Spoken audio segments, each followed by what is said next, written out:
Hello everyone, welcome to this video.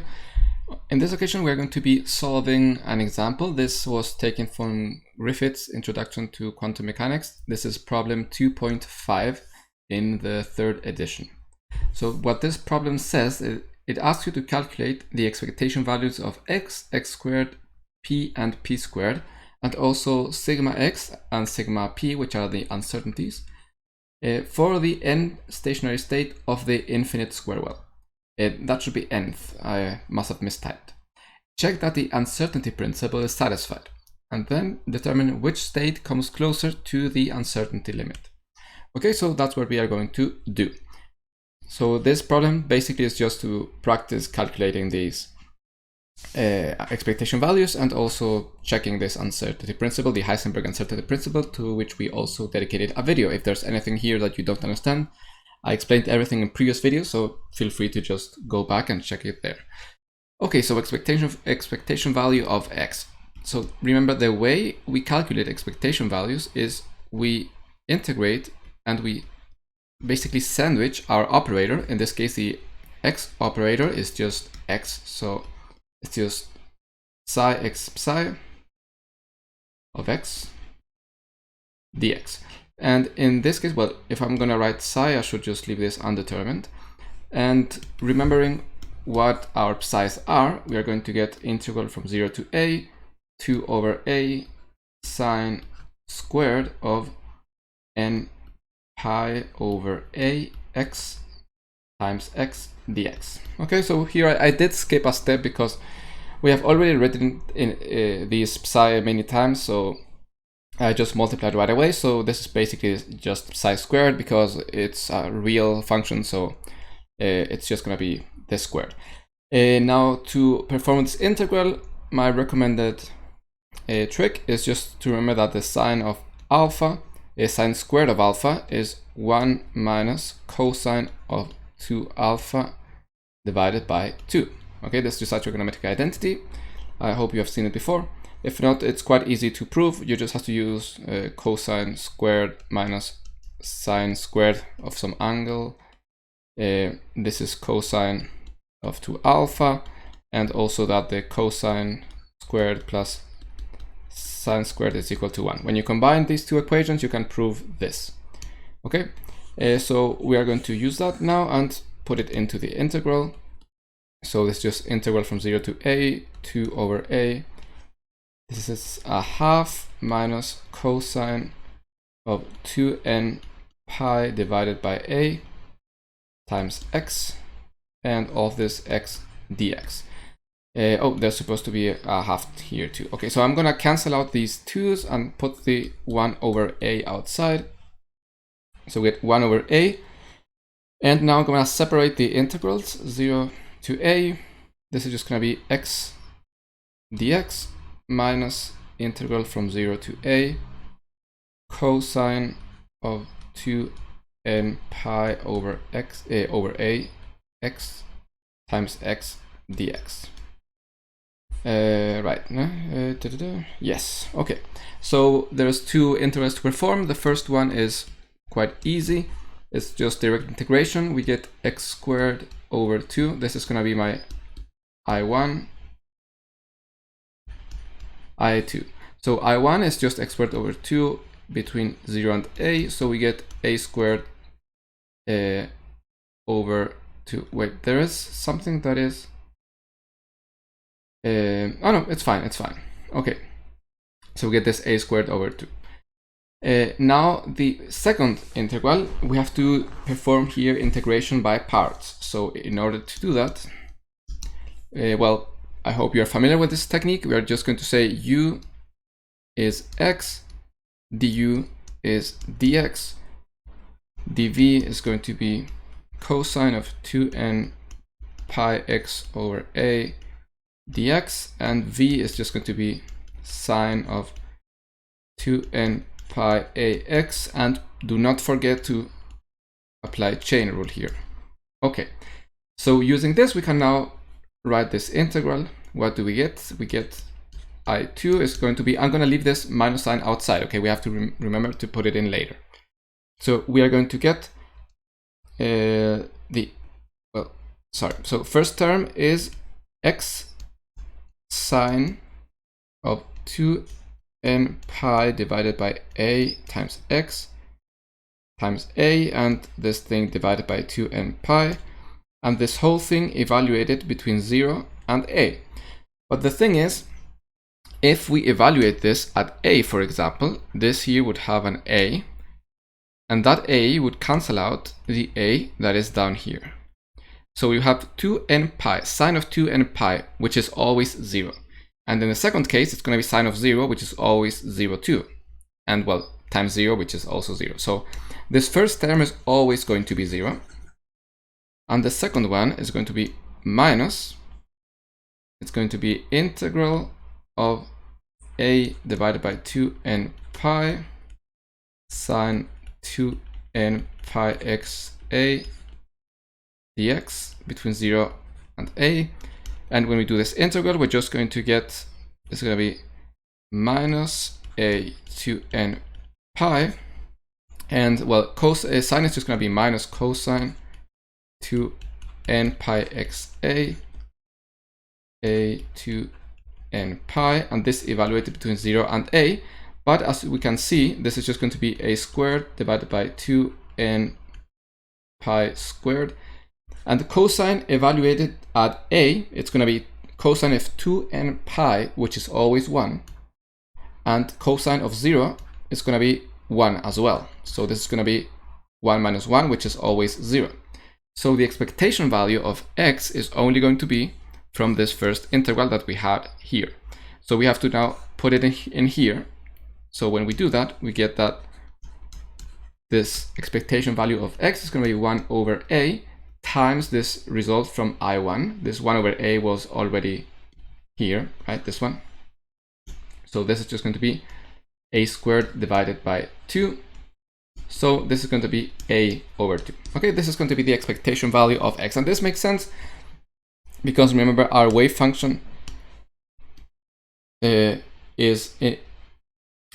really does depend, but a divided by 2 is this middle point. So it is kind of what we expect to find the particle in the midpoint of this. Well, it's going to be like the most likely. Okay, well, you gotta be careful there how you use the term likely because this is quite all dealing with probabilities. Okay, so the second thing we have to deal now with is x squared. Okay, the expectation value of x squared. We're going to proceed in the same way. So we get 2 over a sine. Well, I'm gonna go back just to make sure that we are clear how to do this. This is psi of x squared, psi of x. Okay, always just sandwich our function. So this is going to be 2 over a. Whoops, this is supposed to be an integral. This is integral from 0 to a, 2 over a sine squared of n pi over a times x squared dx. Okay, so now we are going to use the same trick as before. 0 to a, 2 over a half minus cosine of 2 n pi over ax. Here we use the same thing, this identity for sine squared. And this whole thing times x squared dx. So here we get now two integrals. I'm going to cancel out these two, same as before, put this 1 over a outside. So now we get this first integral, which is just going to be x squared divided by, not 2, it's just x squared. We cancelled out that half. Dx, and we have the second one, which is going to be x squared cosine 2 n pi x divided by a dx. So once again, let us separate this into this I1 and I2. So let's see what comes out of this. So this is 1 over a, sorry, we're just going to go for I1 first. Okay, so I1 is going to be just the integral of x squared. That's easy. That's just going to be x cubed divided by 3 between 0 and a, which is just going to be a cubed divided by 3. Now for this one, we have to do integration by part twice. So it's going to need a bit more space. So I will just take it and go to the next page. Okay, let's put it there. I'm gonna get rid of this minus sign. Okay, this is going to be our integral. Oh, okay, my pen is acting weird. Okay, there it is. I2. Great, so let's just define u. It's going to be x squared du 2x dx, and dv is going to be cosine 2n pi over ax dx, and v is just going to be the integral of that, which is 2n pi over ax times a divided by 2n pi. So now just replacing this, instead of this integral, we get x squared divided by sine multiplied by sine 2n pi over ax a 2n pi, evaluated between 0 and a, but this is going to be 0 for the same reason as before, because this is going to be 0 both at a and at 0. So this whole thing there is just 0, and we get minus the integral from 0 to a of 2x times a divided by 2n pi, and now times sine of 2n pi x over a dx. Okay, I did copy it, right? Yes, it's correct. Okay, so here we can just cancel out these two, and we have to here once again apply our integration by parts.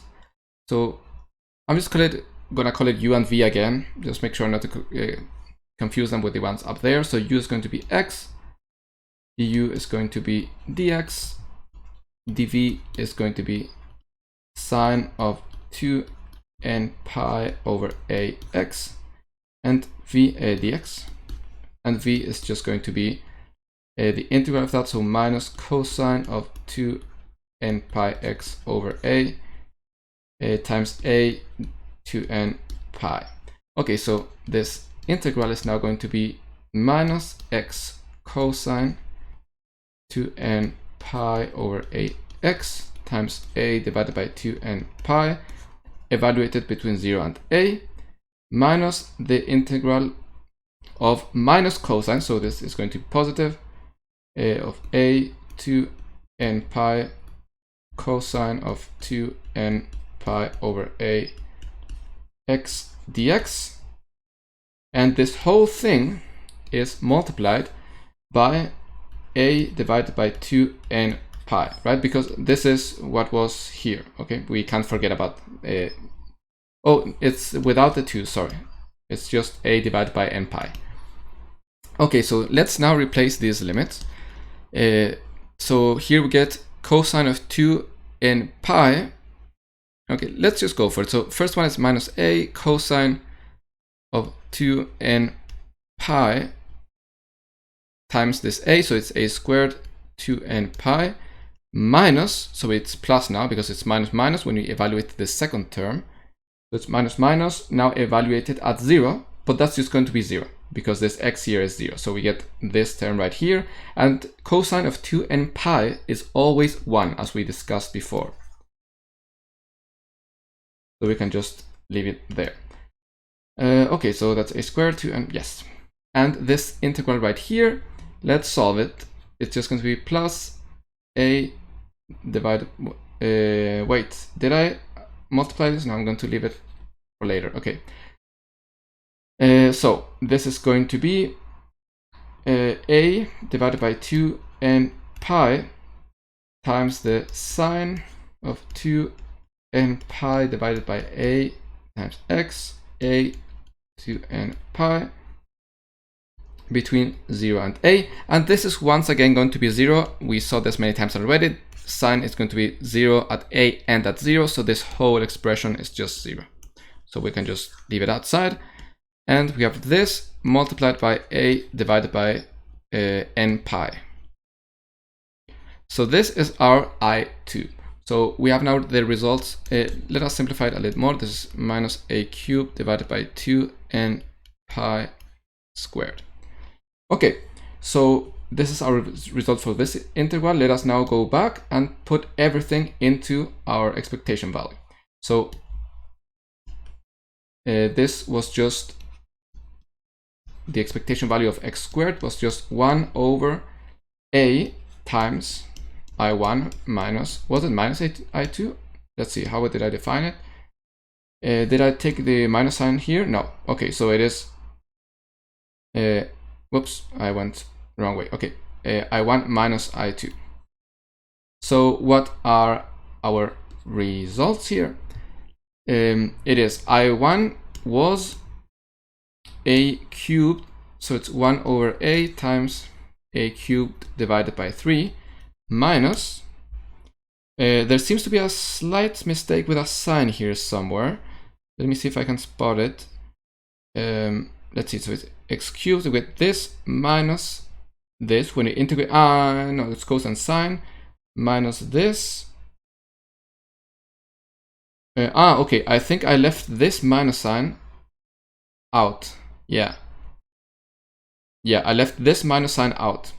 Okay, so all of these signs have to be changed. So this is plus. There we go. Okay, that was the mistake. Sorry about that. So now we just copy it. So now it's positive, so we get this minus our result here, which is just a cubed divided by 2 n pi squared. So we can now simplify this a little bit, and we get that this expectation value is just a squared times a third minus 1 over 2 n pi squared. So with this, we can now calculate already sigma x, sorry, not sigma p. But let's do that at the end. So let's go first with sigma p, which is with the uncertainty of p. That's the same. The expectation value of p. We will calculate the uncertainty after we are done with this. So now we have to calculate the expectation value of momentum. Here, I mean, I've tried to just perform all integration, even though there were some integration of some odd functions in a symmetric interval, which then turned out to be 0. But I would just want to make sure that it's important to at least once do the integration and not just, unless you are like very comfortable using those properties of odd functions. But here, we talked about this in a previous video. What is the expectation value of momentum of these stationary states? It's going to be 0 because they are stationary, they are not moving, so the x is not going to be moving. But well, let's calculate it anyways just to make sure. Okay, so this is going to be psi dagger times the momentum operator times psi. But what is the momentum operator? It is minus I h bar d by dx. And these are psi of x. So let's now write this. This is just going to be integral from 0 to a, 2 over a, sine of n pi over a times x times minus I h bar d by dx of, this is going to be sine of n pi over a times x dx. Okay, so let's now do this integration. Let's take all of the constant outside. So we get minus 2I h bar divided by a, integral from 0 to a. I'm actually going to leave this 2 inside. You're going to see why. So we get sine of n pi divided by a times x. And what is the derivative of sine? It's just going to be cosine. So we get here cosine n pi a x times a divided by n. Oh, there I got used to integrating. This is just going to be n pi divided by a. Because we derived, we didn't integrate. So dx. And now here we have 2 sine cosine. That's just the sine of this twice the angle. So now we can write this as the sine of 2 n pi x divided by a times, well, this constant right here, dx. So what is this going to be? Now we just perform this integral. We're going to get minus I h bar over a. This constant will be cancelled out by the one that comes out of this, except for this factor of 1/2.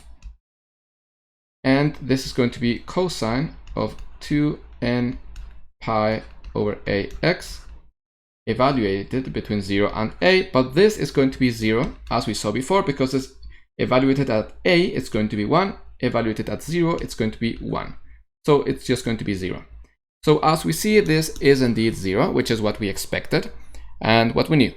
But it is good to at least once make sure of that result, just do the integration. Now we have one final.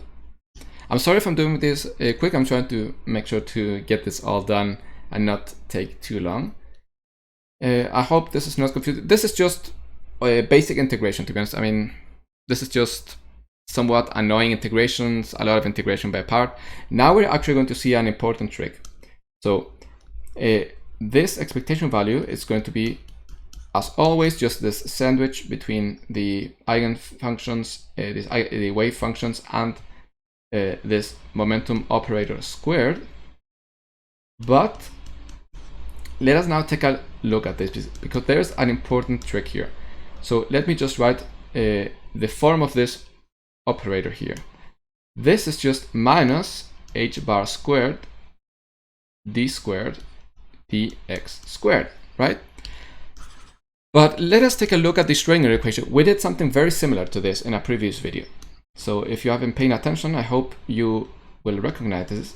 If we take a look at the Schrödinger equation, we see it is of this form, right?